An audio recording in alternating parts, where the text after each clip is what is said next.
All right, today I'm going to be showing you how to replace the upper ball joint and the control arm. This is sold as one whole unit.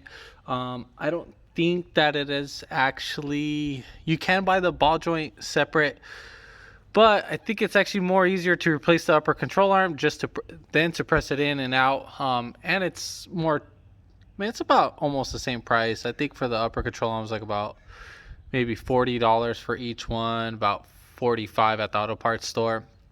So your time is worth more than the actual part. So, I mean, if you want to save the extra couple bucks and go the extra couple hours, then by all means do that. I'm not going to be showing you how to press it out, but I'm going to be showing you how to replace the whole assembly. If you haven't already, give it a thumbs up, comment down below if you have any questions, and hit that subscribe button for more upcoming videos in the future. And we're going to go ahead and start this video right after the intro.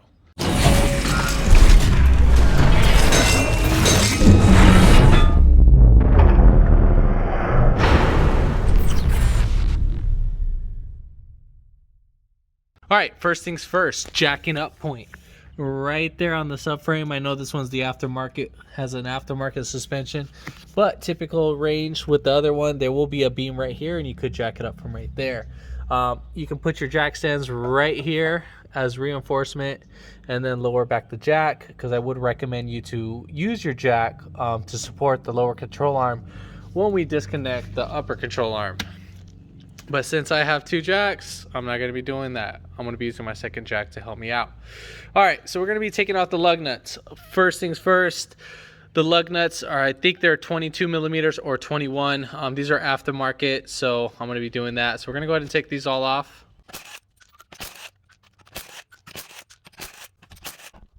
All right, here's our upper control arm with the ball joint, like I said. Again, this one has a little bit aftermarket stuff. So basically you would be having your wheel speed sensor. I believe it will be routed this way. You would just need to disconnect that little piece and then save that little section that's right on here. We got one 10 millimeter right here for the brake line and one more 10 millimeter right here that's holding this bracket that's down below. So we got to take those off. Then we have our 22 millimeters. Make sure you're taking off the nut and not the bolt. The bolt's one spin action. I would recommend to have a whiteout pen just for this purpose too as well. But yeah, I'll try to make this as simple as possible. I would recommend having either 221s or 121 and adjustable wrench just to help you easily take out those. But yeah. And then the upper ball joint will be an 18 millimeter too as well. So I already went to go ahead and put my jack under the lower control arm bolt, just like that. I barely lifted up to where it barely touched the wheel. I would recommend to take one wheel off if you are doing both sides, because once it starts rocking, it'll start rocking once we lift it up, unless if you have it on both jack stands. So again, we're going to go ahead and take off our 10 millimeters. So we're going to take off this 10 and then the bracket right behind here. We'll take off those two 10 millimeters. And now we're going to go ahead and take off our our upper ball joint bolt. Do not take off that upper ball joint without having your lower control arm supported.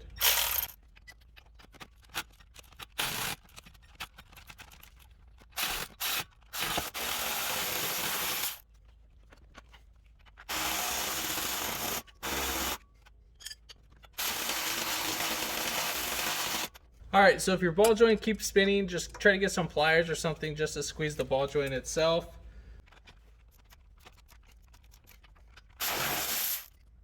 All right, so now that we got the ball joint up on out, next thing we need to go ahead and do is that we need to mark our area. So this little pin will be our guidance.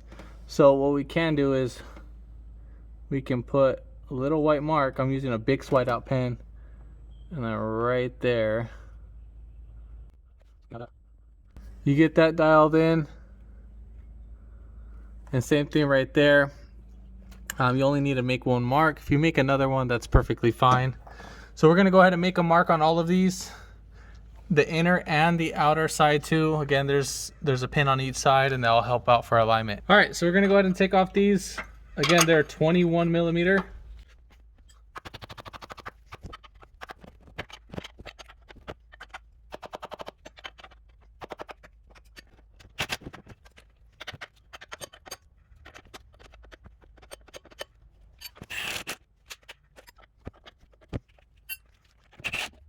All right, so next we're just gonna go ahead and take off this plate and just remove it out the way.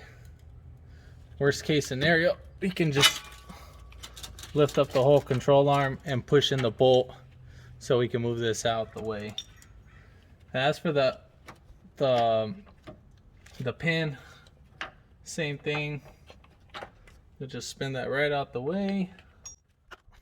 This side, the brake line will be in the way on either side, but you just, you know, kind of wiggle it around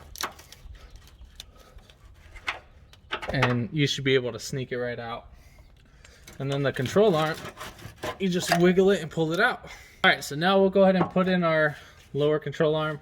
Now it might come in a little bit offset, but what you can do is you can kind of, you know, just bend it right in place and then work your way. And then I got like a little dead blow hammer. I'm just gonna work my way around.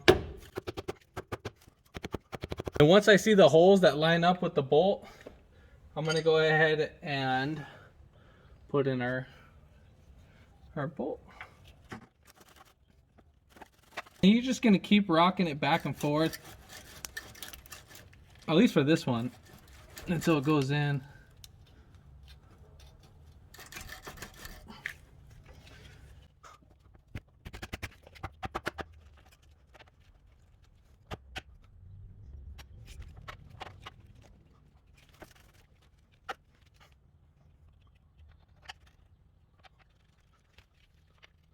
So once you get these dialed in and you get the stud in, what you're gonna go ahead and do is tighten it right down. Now I'm just gonna snug in these bolts.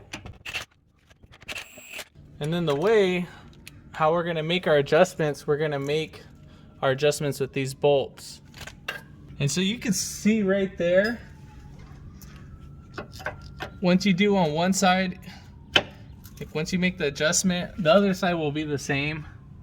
I like to make both marks just in case, so I can just be as reassurance.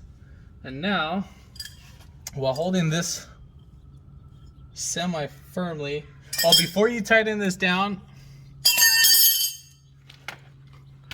make sure you put in your lower control arm. Let me go ahead and lower this.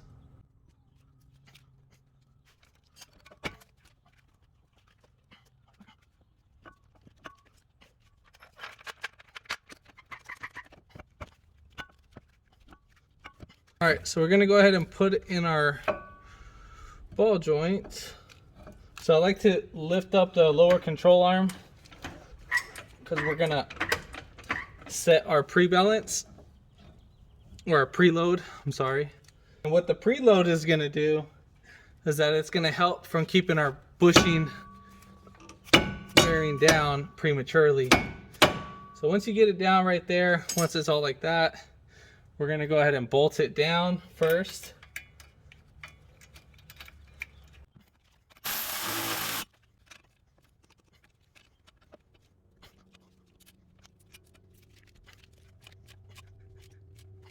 All right, now that we got that tightened, now we can go ahead and tighten up our upper ball joints and make sure that we get them all dialed in.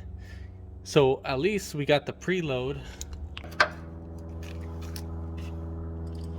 All right, so I'm gonna go ahead and tighten this bolt right here. Again, they're both gonna be the same.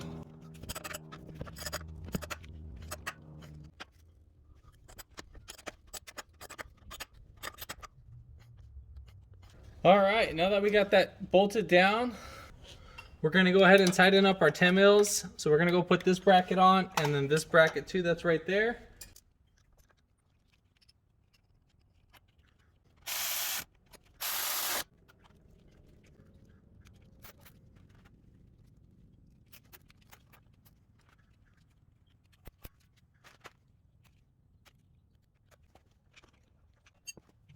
And then if you got a Zerk fitting, make sure you go ahead and put in your Zerk fitting screw.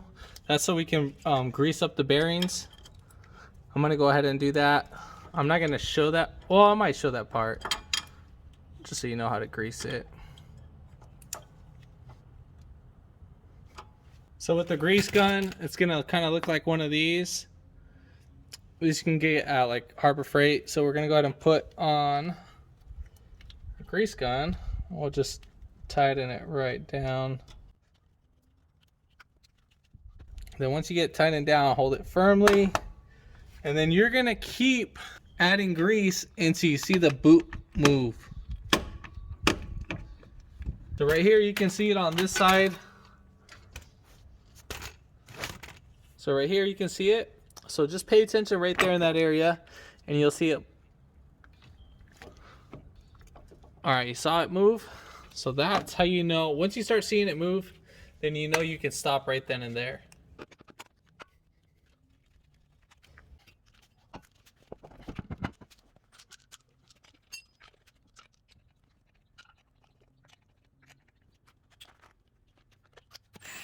All right, so now we're gonna go ahead and tighten down the wheel. What I would recommend is you snug down the first two top and bottom lug nuts so that the wheel gets snug.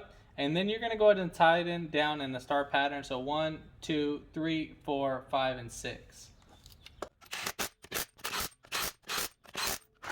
If this video helped you out, give it a thumbs up, comment down below if you have any questions, and hit that subscribe button for more upcoming videos in the future. And thanks for watching.